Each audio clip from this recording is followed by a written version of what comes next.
啊，你台中市的，你跑来这里干嘛？我是用车啊，孤陋的在这边就对了。对啊，因为我算跟毅哥也认识很久，是，对，然后就他对 VR4 部分算蛮内行的。现在来说，因为会专门在搞这个店家，说真的，市区几乎是没有，几乎没有了。对啊，所以就是会跑来这边比较还有在玩这样子。我们也是那时候加入社团才发现说，哦，原来彰化有一个地方是专门在搞给人这台车这样。对。啊，你什么时候会破格让它变成800P、1000P 这样？没有。我们那边有一台2005的 X Trail， 上 BQ， 因为都是 CRV 一代，你知道吗？就有点无趣。我想说来个老脆 RV26， 你觉得？很屌太屌了吧？有没有机会找你一起玩？你上吗？对，我们想办法去拖那个东西出来。你上，我可能对 GTR 就有比较大的兴趣。肤浅。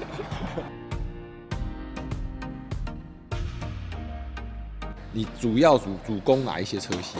大部分的跟国产车、进口车的话是宾士跟福斯系列。我们刚刚其实已经有先聊天了啦，知道老板有真功夫啊。如果有相关想要玩车的朋友，方不方便来找你？可以啦，就是先谈看看的。主攻哪一些车系？其实来说，我玩过就 EVO、斯巴鲁、给人马、奇美。热门车款都被你玩走啦。对啊，都玩过了。如果有想要保养、有需要一些改装资讯的朋友，其实可以来这边。谢谢老板。好。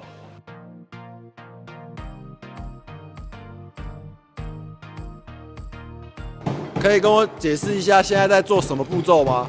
换离合器。跑多少？22万。第一次吗？对啊 ，DQ250很耐用啊，对不对？DQ200阀体跟波叉要怎么样比较不会爆？也不用去特别注意什么，就反正它就会爆就对了。可恶！DQ200的话，原厂是没有再换的，没有，标准是没有再换，没有再换。对，那如果我想自己换的话，想自己换可以，可是换得到阀体那边的油吗？阀体油也没有再换，它是分开的嘛？我记得是分开的，阀体油是阀体油，齿轮油是齿轮油。对，没有再换的，有问题才会去换。想要自己换也可以，没有什么避免的方法就对了，也没有，有争议哦。250的部分还是相对比较稳定。250湿式来说是比较稳定，就是离合器片看你怎么用这样子而已。对，因为我想说，我以前的什么像 TDI 啊、GTI， 其实也都是20几万公里，也都还好。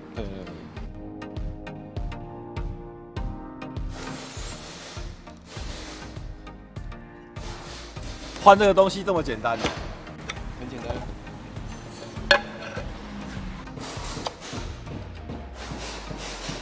所以你明天也要下去跑？有啊，有、哦。还是一台。你可以跟大家解释一下你现在在换什么东西吗？离合器总成。我以为 DQ200比较简单说。没有，这个比较简单。好啦，2阶应该大家都有经验了，就我没经验。我也没经验。要抬东西。对。没有。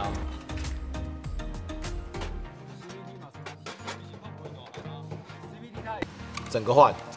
那你把它拆开来干嘛？看一下而已。不好意思，我问题比较鸡歪一点。所以这个告诉，而且要该出百了。对啊。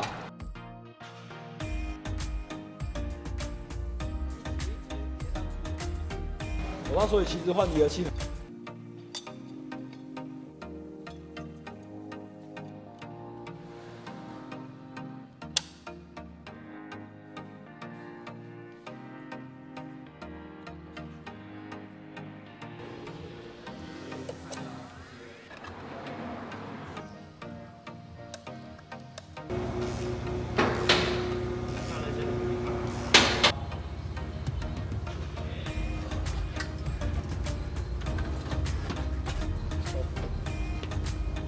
我刚刚看小老板3、2下就好了，很好修了，但是价格不便宜啊。对，都是这样。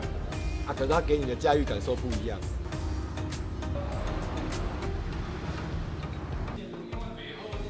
一次弄，这样法比较快。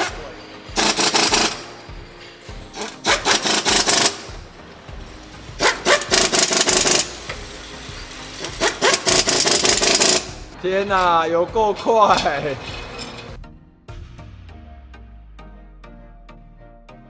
啊，机甲今晚有没有冲啊？要改那个22.2D，你在那里？我们就是去外汇场看到就买回来改的啦，开起来就是 NA 而已啊，NA 一半就感觉。啊，它外表不要改哦，就这样而已。我的 K8也差不多这样嘞。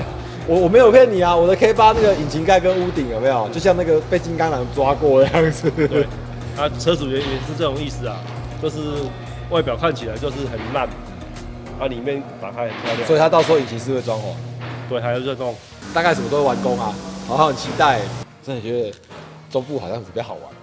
有吗？你手上那个是什么东西？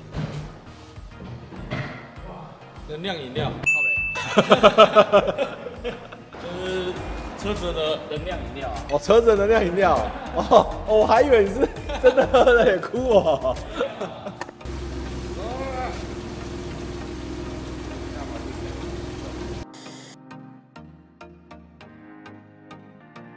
相信大家对这位 AD 哥很熟啦，大家好，不用我多介绍了啦。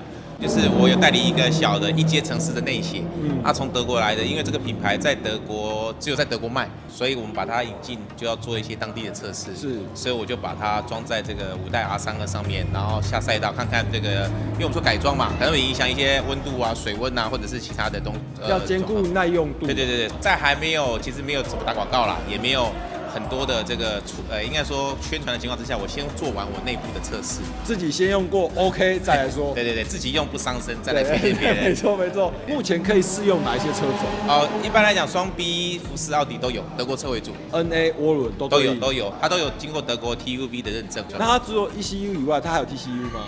变速箱有搭配优化也有，这是一起搭配的。因为最近蛮流行的。对，其实因为油温的会影响，就是引擎。对，所以我看了一个新的资料是370Z，如果升温到148度，油温到148度，它就会锁 RPM， 等于说是保护措施，就要搭配，就尽量不要让油温会那么过高，所以才说试了才知道油温会不会过高。总之大家期待就对了。对。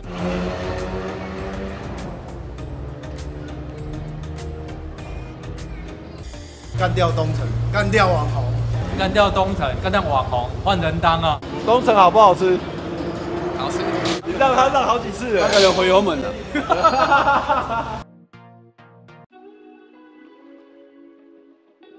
我看到你妈跟你爸都没有叫叫什么？叫许个阿姨。